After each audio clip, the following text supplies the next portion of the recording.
Hello today, folks. Welcome to the JB broadcast. I am your host, Brandon Lubke, and today we have a very special guest. The name is Benito Mussolini. How you doing, Mr. Mussolini? Very good, sir. Thank you for being here. All right, today we have a couple of questions for you. The first one is about your childhood. When were you born? I was born on July 29th, 1883. So what was your childhood like? Was it hard? Easy? I was the oldest of 3 siblings, and my father made me like social politics. And I was expelled from many schools for breaking the rules and bullying. Wow, that sounds pretty hard. Yes, it was very hard. Sounds hard for you. Okay, what was it like being the oldest kid in your family? It was very, very hard because when my parents weren't there, I would have to take care of all of my other 2 siblings. Yeah. All right. Okay, and at school, you were a bully. Did you like being a bully at your school? Yes, I did. You did? Yes. Wow. Okay, then. So, as you grew up, you became a schoolmaster. Did you like being a schoolmaster? Yes, I did. Did you enjoy it? Much. Very. Very much. Okay. And our final question, what was your father's job as a kid? He was a blacksmith and socialist politics. And that did not pay very good money, but it got us through most of our lives. Got you through. Okay. We're going to move on to our next category. It is your rise to power. Yes. So, why did you join the Italian army? Well, I need to raise money for my whole family because we couldn't afford anything. So I joined the army, but I was thrown out due to injury. It's very, very brave of you. Yes. And when you were rejected by the army, you became part of the terrorist group called the Black Shirts. Were you successful in your terrorizing? Yes. If we saw someone do something wrong, we just found them, we told them not to do it, and they would never do it again.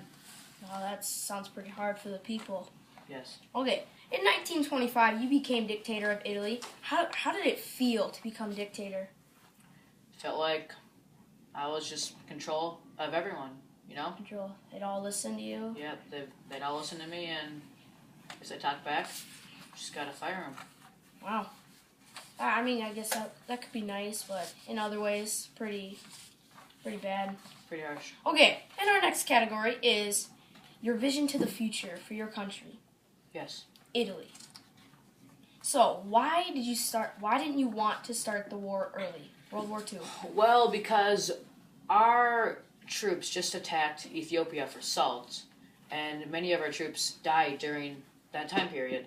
So, we didn't have very much troops. So we needed to rest them up. Yeah, we need to rest them and get some more, and then we'd be ready. But Hitler wanted to start war early, so we just went with him. All right.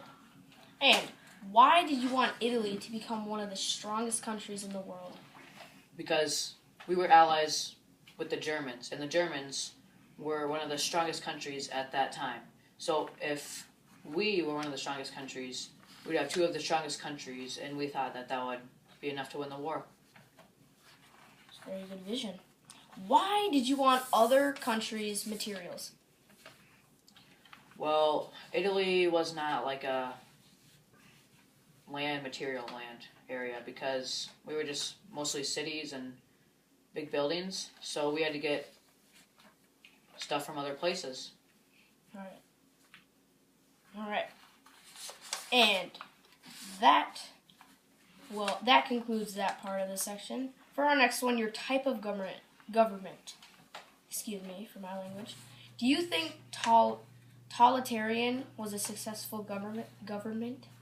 Yes, because the government controls the people's public and private life. So, like, if you had a 5-bedroom house and some other people didn't have a house, you would have families move in, and your family would have 1 bedroom, and other 4 would have 1 bedroom too. That sounds hard for the families.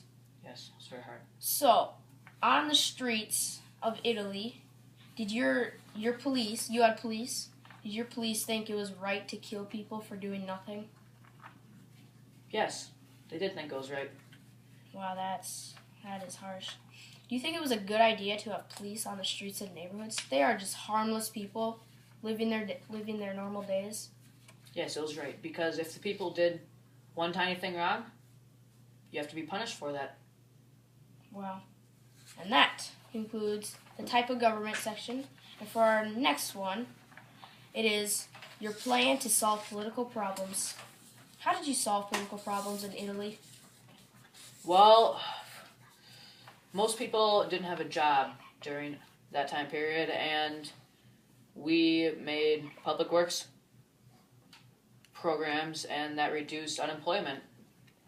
All right. So then more people were employed, and more money, so then they could spend the money on, like, food, and then the whole cycle goes on. So how did you get rid of unemployment? We made some more food shelters where people could eat food for free, and yeah, that's how we did it. And we made more jobs, More factories. more jobs, and more buildings, so people could have more jobs. All right. And for the last question, why did you dismantle all democratic institutions? Well, can you please repeat the question? Repeat the question. Okay. Why did you dismantle all democratic institutions? Because Italy wasn't a very democratic area. We didn't want the people to vote on stuff. The government wanted to make their decision on their own. All right. And do you have a quote for us today? Yes, I do. The quote is, "Let us have a dagger between our teeth, a bomb in our hands, and an infinite scorn in our hearts." Could you look at us and say that quote? Holding on. Let us have a dagger between our teeth, a bomb in our hands, and an infinite scorn in our hearts. Thank you. That was very Yes. motivating. And that concludes the JB broadcast. I'm Brandon Lupke. Have a good night, people.